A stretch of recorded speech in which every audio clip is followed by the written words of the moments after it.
ეს 10,000 ბავშვს ასწავლიან როივენ ფოიერშტაინის მეთოდების გამოყენებით. განმანათლებლებისთვის მან ასეთი რჩევა დატოვა.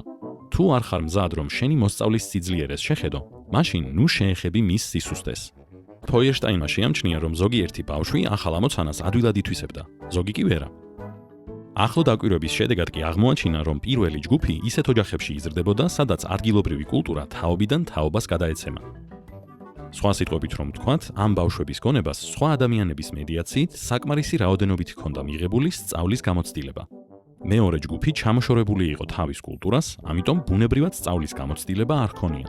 იმ ბავშვებს, რომლებსაც არ ჰქონიათ არაპირდაპირი გზით სწავლის გამოცდილება, ეხმარება მედიაცია.